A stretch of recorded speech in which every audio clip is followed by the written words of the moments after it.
Well, hello again, everyone, and welcome back to another edition of Rich T Racing. And once again, I'm with James Derrick, and we are responding to a breaking news story in the world of F1. This is the reveal of the new 2021 car, or certainly the first proper iteration of the 2021 car that we have seen. It was tested at Sauber's independent wind tunnel, and the headline figures are proving quite promising. And because I don't understand science or engineering or aerodynamics in any way, I think I'll leave Mr. James Derrick to go into perhaps a bit more detail as to what we have seen. Hello, Derrick. Hello, everyone. There's been a news story on F1. I will link it. One of us will link it in the description below. You should also hopefully be seeing a picture of what the car in the wind tunnel looks like on your screen now. Looking at the car, there are some, clear differences. First of all, I think the front wing looks a lot like this year's, so F1, the 2019 season front wing, but again, even more stripped down than what it currently is. There are only 3 segments to the front wing.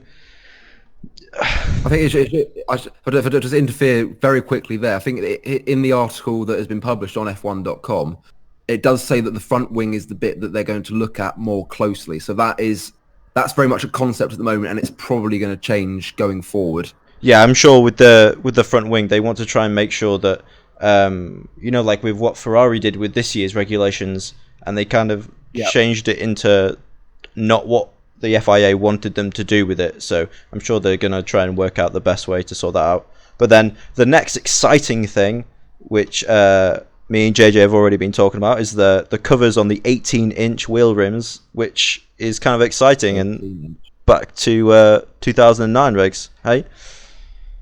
Yeah, I mean the main point for me is that with this new car, what we're looking at, it seems like what it represents is just F1 going back to where we were sort of in 2009. If you think back, if you can remember that far back, in 2008, the cars had so much aerodynamics going on the bodywork. It was so important for that car to be running in clear air. So then in 2009, what they did was bring in taller rear wings and cleaner bodywork. And if we look at the car now, we can see that there is a taller rear wing and minimal aerodynamic gizmos on the body. So for me, I love what I'm seeing, but it is just like, well, we're just going around in circles for looking at this model right now.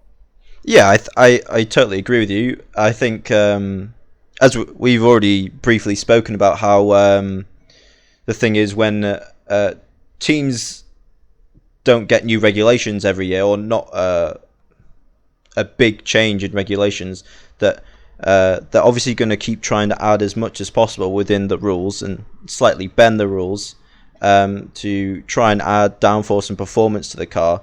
And so just every now and then you do have to do a reset, because that it's always going to happen. If these teams, they want to progress the technology and they want to get more performance out of the car to stream down into their road cars or whatever it is. So I think it makes sense, and as you said, it looks very, very clean. But this is what the FIA have done, and they're looking at the downforce effects and the wake of the car, not really the the downforce figures. I think it says in the article somewhere that they're looking at the wake. It says that current F1 cars lose 50% downforce when following another car closely. Based on the tests they've done now, we can see that the cars are now only losing 5 to 10% of downforce. So it does indicate that we are going to have much closer racing. And you mentioned about how teams like to fiddle about and add more aero to increase performance. That, according to this article, that is what the FIA are now trying to make sure teams can do much less of, so that as you say, so that the team can follow what the FIA have set out and not go and do something completely different that perhaps takes away what they were trying to do. Yeah, I think that's something really important that needs to happen in the sport, because agree. You can't go on. Ultimately, Formula One is racing, and we need to make sure the racing is as good as possible. Like you look at Formula E, for example, the way they can keep so close to each other, the way they can just follow a car for the majority of the race and get some. Whilst I don't particularly like Formula E, you have to say the way they follow each other and the way they can race against each other is certainly what I think F1 are trying to go for, and hopefully that is what they're able to do. Yeah, hopefully. I think that the difference between Formula One and Formula E to do with like aerodynamics and the car is that in Formula One the teams have a lot more leeway, which entices them into that sport because they can study the car more and bring more performance to it. Whereas in Formula E, isn't the body the same for every car, and it's just really the setup of the car that they can change. I'm not 100%. I wouldn't be able to tell you because again I don't know too much about Formula E, but I think when you look at them, they do all look relatively the same. But you mentioned about how Formula E is so okay. It might be the cars are more or less the same. It's just setup.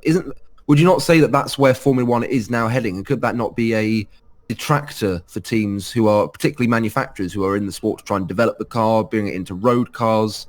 And now with these new regulations, that might all be changing. Yeah, I definitely think it's going to be changing. But again, it's like, what's better for the sport? Like, do you want to make a better sport, or is it a place for manufacturers to study and trickle down into their road cars? Like, what is it for? And I think if you get down to it, it is a sport, isn't it? It's a motorsport, and the closer the racing, the better. I mean, it's like IndyCar is closer because of the aerodynamics are different, and then again with Formula 2, which they all use the same body. Becomes more about the drivers in Formula 2. Yeah, exactly. And I love watching Formula 2. It's generally speaking, it's a much more interesting race than what then follows in Formula 1. Yeah, exactly. And then so that's just I don't like tooting my own horn too much, but I've just made quite a good point there that now with these cars being a lot closer in performance, hopefully this will give the drivers more of a chance to show their skills, and we'll see hopefully closer times. We'll hopefully see much closer racing, and dare I say it, will we see races that perhaps there might not be any lapped cars in a race? Could that be the future of where we're going if this works? Should just point out, like this is one test. This doesn't mean that it's going to be perfect and everything's going to go as we really want it to go. It could be that something happens and all of a sudden we're back to basic Formula One. That could happen. I hope it doesn't, but it's still possible. I think what's worrying for me is if you think back to the start of the hybrid era, and Mercedes were obviously on top at the start. They'd obviously done a lot more preparation for the new regs. I think they'd been developing the engine since 2010. Yeah, well, that's unbelievable, isn't it? Yeah, I think that was in Jenson Button's book, and he said that he decided to go to McLaren because Mercedes weren't going to be competitive straight out the gate. But from what he was hearing, they were already looking at 2014 back in 2010. So that they had a massive leap on the fields. But anyway, carry on. I've absolutely lost my train of thought there. Yeah, sorry.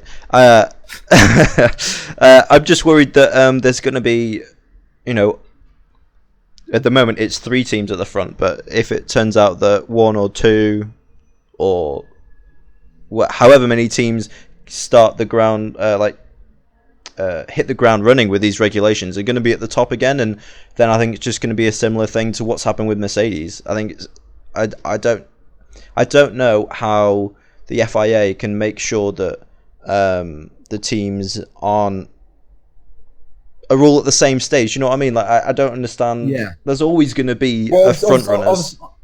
Yeah, obviously we've got the budget cap coming in as well, which I think is brilliant for Formula One. I think and the budget cap itself is being introduced in 2021. It's not going to be slowly introduced. Literally 2021. I don't know how much it is, but the budget cap will be in place from 2021. I think the point you make there is that obviously teams can now start investing into the 2021 car. They can certainly start looking at it. How much money can teams like Ferrari, Red Bull, Mercedes, how much can they put into developing that car now? So I think that if I had to make a prediction for 2021 right now, I still think it will be Mercedes, Ferrari and Red Bull at the front, and it might be for the next year, it might be for the year after as well. But then I think what you'll see is the teams behind closing the gap at a much quicker rate than possible, because they'll be able to, playing field will be leveled, and that means that they'll be able to find more trickery. But at the same time, though, that might not be the case. It could be that Mercedes, Red Bull, Ferrari immediately are miles ahead, and because of a budget cap, it means that the teams just can't get anywhere near them. So it is very tricky looking at it right now. But I think we're looking for the loopholes because we want to make sure it's as good as it can possibly be. I want to see fantastic racing, and that's why I've got a few concerns. But at the same time, I'm very encouraged by what we're seeing. I think it looks really good. I do think, however, that it's going to be more about the engine. Do you know what I mean? I think if the aerodynamic regs end up being like what we see, like if that's what goes on the actual cars, then I think that whoever has the best engine is clearly going to be leaps ahead. It's, and I think if I'm on, right, this is brave me saying this, but I honestly think that Honda is going to be probably the fastest engine come 2021. Wow! Imagine that. That'd be insane. Actually, imagine if Honda and Red Bull are win a championship and McLaren are still just fighting in the midfield. They are going to feel like absolute twats. You just have to look at the progress Honda have made, haven't you? In the last year, like it's it's a very good point. The fact that a Red Bull, who are traditionally not a fast car, can do brilliantly in Silverstone, fighting the Ferraris, and then win in Austria as well, overtaking a Ferrari. You do make a very good point. I still don't think the Honda's certainly still not the best engine in Formula One. No, not yet. I'm not saying yet they are, but like the amount of money that. Like Honda do engine, don't they? So yeah, and it's also the fact that it's since they've joined Red Bull, isn't it? Red Bull have obviously been a lot more open, and they've had a lot more because Honda have obviously already had 5 years in the sport now. Well, I say 5 years, about 4 years, 5 seasons. Yeah. I think Red Bull have given them that opportunity to continue to develop, and yeah, so that is a very bold prediction. Honda best engine 2021. Could that help Red Bull win that season? We don't know. But it is all very exciting, isn't it? It is. I can't wait for 2021 now. I think that 2020 is just going to be a boring season. It'll be like. Do you know what? I reckon it will be like 2016, where we all thought, this is just this is a lame duck. We're just getting this out of the way. And 2016 turned out to be a pretty decent season in the end. And obviously, let's not forget, we've still got Red Bull coming through the field because they're still trying. I think they're definitely trying to mount a 2020 challenge. Oh, I hope so. I think 2020 will still has the potential to be a great season. It's just everyone will be looking at 2021. So it will. I think 2020 more than 2016 will just be a case of, can we just get this out of the way, please? Yeah, I think. Oh, hello. Sorry about that. I think as well as that what's interesting to do the budget cut. Sorry, going back to that is that I read recently that Racing Point, Force India, Sport Pay, whatever the hell that is actually called now. Racing, Sport Pay is a Racing Point. There is no Force India in there at all. Okay, but carry on. Yeah, they've been spending a lot of their money on construction and buildings for the team in the future because building buildings for the team actually comes out of the budget to do with the budget cut. Which I find extremely interesting. Like, it's no wonder they're not doing amazing. They're obviously investing in their future, which is exciting. I think. Well, yeah. I mean, obviously slightly off topic, but the Racing Point is what would have been the Force India this year. That car had probably already been developed to a certain extent when Racing Point became Racing Point. So I think that's a very smart. If that's what they're doing, then I think that's incredibly smart. And I think you could see Racing Point becoming what Force India were a couple of years ago, fighting in that 4th place, just behind the top 3, and hopefully giving the sport a bit more competition. But I think it's a little bit we're borderline going a bit off topic. Oh, we've totally gone off topic, yeah. Oh yeah, we went off topic about 5 minutes ago. But I think this is the best time to end. Yeah. So. The final thing I'd like to say is, how good does the Halo look, by the way? Oh, it looks so good. Car now. It doesn't look like it's just like bolted onto it anymore. It looks a lot like the Formula E car, doesn't it, in the middle? Yeah, that's I remember at the time that's what we said about the Formula E. It looked fantastic because it was all flowing and integrated properly together. But that's, I think, all we've got to say about 2021 so far. We're very excited by the car, but we're really hoping it all works out. But there is still those niggling doubts that it might not. But we shall leave it there for the moment. Thank you to Derek for all his insights, all of his scientific knowledge and engineering stuff. If you want to say goodbye, Derek. So long, everyone. That's not goodbye, but okay. But Goodbye then. Goodbye. Goodbye. Goodbye. Goodbye.